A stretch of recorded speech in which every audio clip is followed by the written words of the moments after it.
दोस्तों आप सभी का स्वागत है एग्जाम पुल में।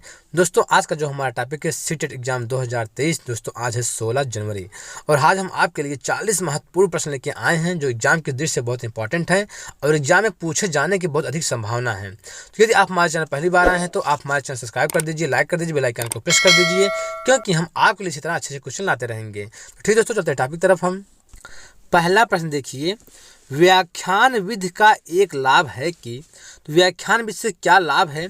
समस्या सुलझाने को सुगम बनाता है, विद्यार्थियों में उच्च अभिग्राह्यता होती है। तीसरा जो ऑप्शन है, एक लघु अवधि में तथ्यात्मक सूचना का बड़ा भाग प्रकट करता है, उपयुक्त सभी। तो इसमें से कौन सा ऑप्शन सही है? ऑप्शन सी सही है, एक लघु अवधि में तथ्यात्मक सूचना का बड़ा भाग प्रकट करता है। निम्नलिखित में से कौन सी समावेशी शिक्षा का लाभ है? कौन सा लाभ है? पहला ऑप्शन देखिए, स्कूल के माहौल को सख्त बनाया जा सकता है। ये तो गलत है, ये तो नहीं है। दूसरा ऑप्शन देखिए, यह बच्चों को अपने परिवारों और समुदायों के साथ रहने के लिए प्रोत्साहित करता है। ये ऑप्शन सही है। तीसरा ऑप्शन देखिए, यह गरीबी और बहिष्कार के चक्र को तोड़ने में मदद करता है। तो ये दोनों ऑप्शन सही है। देखिए दोनों किसमें है? ऑप्शन ए में। तो ऑप्शन ए में 2 और 3 है, तो ऑप्शन दूसरा आपका तीसरा क्या है? सही है।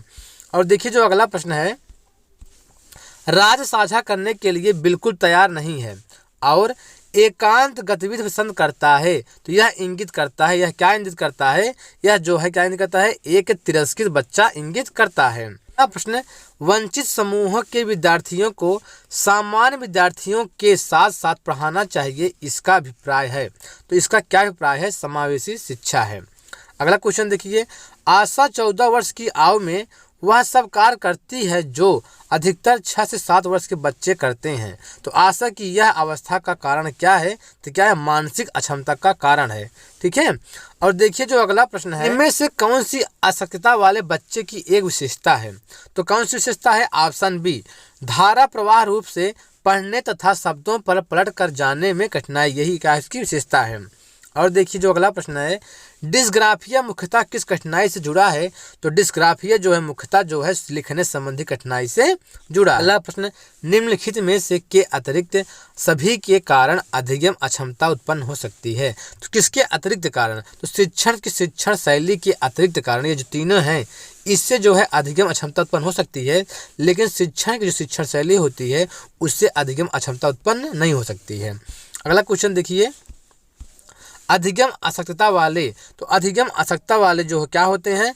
बच्चों को एक समान दिखाई देने वाले अक्षरों और वर्णों में भ्रम होता है। तो अधिगम अशक्तता वाले जो बच्चे होते हैं, बच्चों को एक समान दिखाई देने वाले अक्षरों और वर्णों में क्या होता है?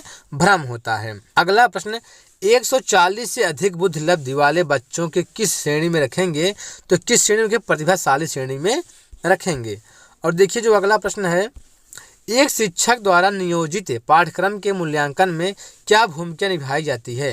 तो क्या भूमिका निभाई जाती है? शिक्षक को आवश्यक रूप से औपचारिक मूल्यांकन के परिणामों को रिपोर्ट करनी चाहिए। तो ऑप्शन सही है। दूसरा ऑप्शन, शिक्षक को मूल्यांकन और प्रगति ग्रेड के परिणामों को छात्र के साथ साझा करनी चाहिए। इसमें दोनों ऑप्शन सही है, शिक्षक को यह कर्तव्य निभानी चाहिए। तो आपका ऑप्शन ए क्या है? सही है। अगला क्वेश्चन देखिए, 82 प्रश्न जो है, आप तथ्यात्मक से क्या समझते हैं? तो आप तथ्यात्मक से क्या समझते हैं? संदर्भ निर्भर नियम शैली। पाठ्यक्रम के निर्धारण क्या है? तो पाठ्यक्रम के निर्धारण क्या है?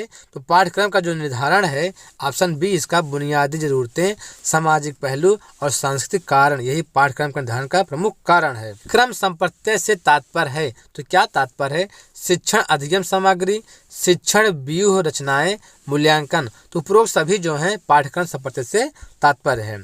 अगला क्वेश्चन देखिए, निम्नलिखित में से कौन सा बच्चों के अधिकार है? कौन सा बच्चों का अधिकार है? उचित स्वास्थ्य सेवाएं प्राप्त करना, जीवन का अधिकार, माता पिता की देखभाल के लिए। ऑप्शन जो 4 है, मातृभाषा की बुनियादी शिक्षा प्राप्त करना। तो कौन सा ऑप्शन सही है? ऑप्शन डी सही। इसमें चारों जो है सही है, तो ये ऑप्शन आपका डी सही है। अगला प्रश्न, शिक्षक शिक्षा पर पहला एशियाई सम्मेलन कब आयोजित किया गया था? तो कब आयोजित किया गया था? ऑप्शन बी सही है, 14 से 19 जून 1971 से। और देखिए जो अगला प्रश्न है 87, जब 1813 में ब्रिटिश भारत आए तो प्राथमिक विद्यालयों में उनके द्वारा शुरू की गई शिक्षा का माध्यम क्या था? तो क्या था? क्षेत्रीय भाषा था। अगला क्वेश्चन देखिए 92 प्रश्न है, सामुदायिक निम्नलिखित में से किस पर एक वॉच डॉग है? किस पर है? स्कूल पर है। अगला क्वेश्चन देखिए 93 प्रश्न है, स्कूल में जोखिम कारण क्या है? स्कूल में जोखिम कारक क्या है? क्या है? असुरक्षित पानी, अस्वच्छता और खराब हाइजीन, यही क्या है? जोखिम कारक है स्कूल में।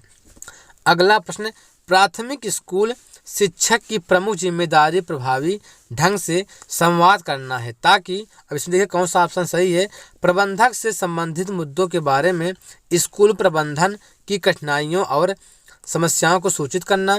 दूसरा ऑप्शन, माता पिता के साथ प्रभावी और विश्वसनीय बंधन बनाए रखने के लिए। तीसरा ऑप्शन है स्कूल और घर के बीच दो तरफा माध्यम बनाने के लिए। और ऑप्शन 4 है स्कूल कार्यक्रमों और छात्र प्रगति के बारे में परिवार के साथ।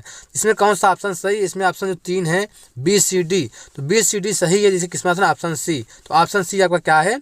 सही है। अगला प्रश्न, समाज के एक एजेंट के रूप में स्कूल का प्राथमिक कार्य है, तो कार्य क्या है? ऑप्शन सी सही है, बच्चे को जीवन के लिए तैयार रहना। अगला प्रश्न, निम्नलिखित में से कौन सा अच्छे परीक्षण की गुणवत्ता नहीं है? तो कौन सा नहीं है? अवलोकन। अवलोकन जो है अच्छे परीक्षण की गुणवत्ता नहीं है।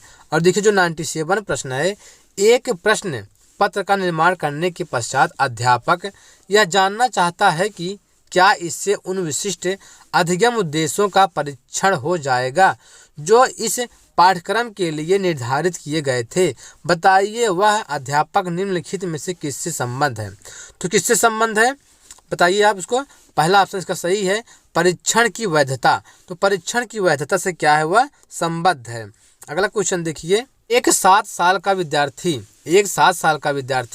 क्लास स्तर के हिसाब से नहीं पढ़ सकता, तो शिक्षक को क्या करना चाहिए? तो ऑप्शन डी सही है, विशेषज्ञ की सहायता लेकर कारण जानने का प्रयत्न करना चाहिए। तो ठीक दोस्तों, इस हमारा वीडियो कंप्लीट हुआ। यदि आप हमारे चैनल पहली बार आए हैं तो आप हमारे चैनल सब्सक्राइब कर दीजिए, लाइक कर दीजिए, बेल आइकन को प्रेस कर दीजिए, क्योंकि हम आपके लिए इसी तरह अच्छे क्वेश्चन लाते रहेंगे। ठीक दोस्तों, आज इतना ही।